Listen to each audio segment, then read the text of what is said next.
Hello दोस्तों, welcome to online G K basic classes. Welcome to my first class. Like, subscribe and comment जरूर करिएगा। अब आए अभिषेक sir, हम आपको पढ़ाने जा रहे हैं जीके। जीके का अर्थ होता है जनरल नॉलेज। आज का विषय है अन्य राष्ट्रीय प्रतीक। अन्य राष्ट्रीय प्रतीक जैसे पहला क्वेश्चन, भारत का राष्ट्रीय पशु किसे कहा जाता है? भारत का राष्ट्रीय पशु किसे कहा जाता है? आप सभी जानते होंगे बाघ को कहा जाता है, बाघ को। आंसर ये हो जाएगा बाघ। भारत का राष्ट्रीय पक्षी किसे कहा जाता है? ऑप्शन है तोता, कौवा, कबूतर, मयूर। अब बताइए इसमें क्या होगा? मयूर। भारत का राष्ट्रीय फल किसे कहा जाता है? आप तो जानते ही होंगे भारत का राष्ट्रीय फल आम को कहा जाता है। भारत का राष्ट्रीय पुष्प किसे कहा जाता है?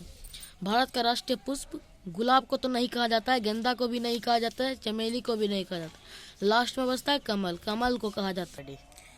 पांचवा क्वेश्चन है, भारत का राष्ट्रीय विरासत पशु किसे कहा जाता है? जैसे भारी भरकम, बहुत बड़ा पशु तो हाथी होगा, क्योंकि हाथी बहुत बड़ा पशु होता है और इसका वजन बहुत ज़्यादा होता है। राष्ट्रीय जलीय जीव किसे कहा जाता है?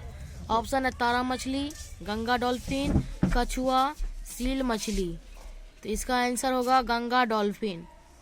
भारत का राष्ट्रीय वृक्ष किसे कहा जाता है? तो इसका आंसर है पीपल का पेड़, केला का पेड़, बरगद का पेड़, आम का पेड़। बरगद का पेड़ राष्ट्रीय वृक्ष कहा जाता है। इसका राष्ट्रीय नदी किसे कहा जाता है? भारत का राष्ट्रीय नदी किसे कहा जाता है? गंगा, गंडक नदी, यमुना नदी और नदी। तो गंगा नदी ही पवित्र होता है, इसे राष्ट्रीय नदी कहा जाता है। भारत का राष्ट्रीय वाक्य किसे कहा जाता है? भारत का राष्ट्रीय वाक्य जनगण मन और सत्यमेव जयते। जनगण मन को नहीं कहा जाता और सत्यमेव जयते ही भारत का राष्ट्रीय वाक्य है। भारत का राष्ट्रीय ध्वज किसे कहा जाता है? भारत का राष्ट्रीय ध्वज हिंद देश का प्यारा झंडा होता है। थोड़ा मिस्टेक हो गया। भारत का राष्ट्रीय लिपि किसे कहा जाता है? भारत का राष्ट्रीय लिपि किसे कहा जाता है? देवनागरी लिपि को कहा जाता है भारत का राष्ट्रीय लिपि।